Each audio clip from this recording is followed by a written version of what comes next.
Hey this is Ranjan, review by চ্যানেলে আপনাদের স্বাগতম। আজকের ভিডিওতে কথা বলবো 2025 সালের সেরা 5টি বাংলাদেশি সিনেমা নিয়ে। তো 5 নম্বরে যে সেরা সিনেমাটি রয়েছে সেটি হচ্ছে আফরান নিশোর দাগি সিনেমা। হ্যাঁ, দাগি সিনেমাতে আফরান নিশোর বিপরীতে অভিনয় করেছিল তমা মির্জা এবং এই সিনেমাটার ডিরেকশন দিয়েছিলেন শিহাব শাহিন। তো ওই সময়ে অনেকটা বেশি পজিটিভ এবং নেগেটিভ রিয়াকশন পাওয়া গিয়েছিল সিনেমার পক্ষে এবং বিপক্ষে। অনেকের ভালো লেগেছিল এবং অনেকের ভালো লাগেনি। অনেকের মনে হয়েছিল সিনেমাটা স্লো এবং অনেকের মনে হয়েছিল যে না, সিনেমাটা থ্রিলার হিসাবে, সিনেমাটা রোমান্টিক হিসাবে খুবই ভালো। আমাদের চ্যানেলে কিন্তু আসলে দাগি সিনেমার রিভিউটা রয়েছে।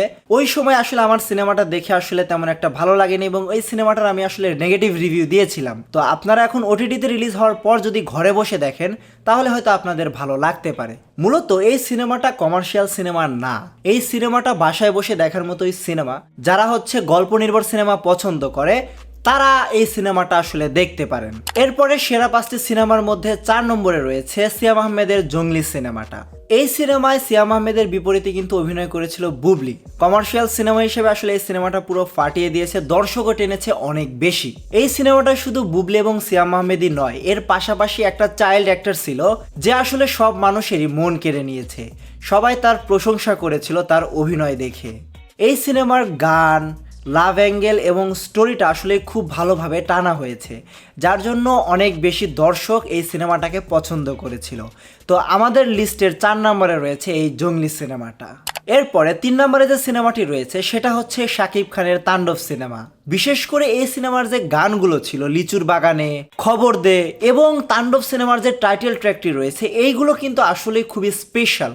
এই সিনেমাটাকে এগিয়ে নিয়ে যাওয়ার জন্য এই গানগুলো অনেক বেশি ভূমিকা রেখেছে। সিনেমাটার গান, সিনেমাটোগ্রাফি এবং শাকিব খানের অ্যাক্টিংয়ের ঊর্ধ্বেও যে বড় কিছু ছিল সেটা হচ্ছে এই সিনেমার ক্যামিও। সিয়াম আহমেদকে রায়হান রাফি যে দুর্ধর্ষভাবে দেখিয়েছেন এবং এরপরে যখন আমরা সুরঙ্গ সিনেমার মাসুদকে দেখতে পাই অর্থাৎ আফরান নিশো, ভাই পুরা হল একদম যেন ফেটে পড়েছিল এই ক্যামিওগুলো দেখার পর। তো আপনি যদি এই সিনেমাটা না দেখে থাকেন, আপনার জন্য অবশ্যই আমি সাজেস্ট করব যে আপনারা এই সিনেমাটা দেখবেন। তো 2 নম্বরে যে সিনেমাটা রয়েছে সেই সিনেমাটা আসলে খুবই সাধারণ বাট অসাধারণ। হ্যাঁ, উৎসব সিনেমা, যেখানে জাহিদ হাসানকে আমরা নতুনভাবে আবিষ্কার করি। শুধু জাহিদ হাসানই নন, এই সিনেমায় যারা অভিনয় করেছেন তাদের প্রত্যেকেই আসলে প্রশংসার দাবিদার। তারা এত সুন্দর অভিনয় করেছে, এত সুন্দরভাবে গল্পটাকে এগিয়ে নিয়ে গেছে, আসলে আপনি সিনেমাটা দেখে আনন্দিত না হয়ে থাকতে পারবেন না। তো আপনি যদি আসলে বাংলাদেশি সিনেমা পছন্দ করেন অবশ্যই আপনার উৎসব সিনেমাটা দেখা উচিত। তো এই সিনেমার পরে 1 নম্বরে যে সিনেমাটা রয়েছে সেটা হচ্ছে শাকিব খানের Borbaad cinema. Larger than life cinema যাকে বলা হয় সেই সিনেমার নাম হচ্ছে বরবাদ সিনেমা। এই সিনেমাটা মেহেদী হাসান হৃদয় ডিরেকশন দিয়েছেন এবং শাকিব খানের এই চরিত্রটাকে আসলে খুবই অনেস্টলি প্রেজেন্ট করা হয়েছে এই সিনেমাতে। শাকিব খান যে এত ভয়ঙ্কর হতে পারে এটা আসলে আমরা এই সিনেমাটা না দেখলে বুঝতে পারতাম না। শাকিব খান বাদেও ইথিকা পাল এবং মিশা সওদাগরকে যেভাবে ইউজ করেছেন মেহেদী হাসান হৃদয়, আসলে তার জন্য তাকে স্যালুট দেওয়াই যেতে পারে, কারণ এরকমভাবে বাংলাদেশে কাউকে প্রেজেন্ট করা হয়নি। তাছাড়া এই সিনেমায় কিন্তু একটা বিশেষ ক্যারেক্টার রয়েছে যার নাম জিল্লু।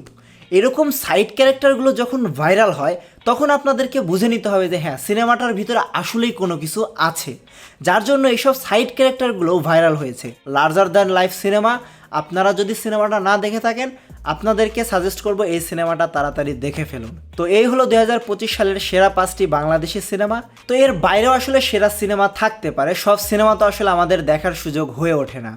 তো আপনার 2025-এর কোন 5টি সিনেমা বেশি পছন্দ সেটা কমেন্টে জানাতে পারেন। রিভিউ বাইয়ের সম্পূর্ণ ভিডিওটি দেখার জন্য ধন্যবাদ।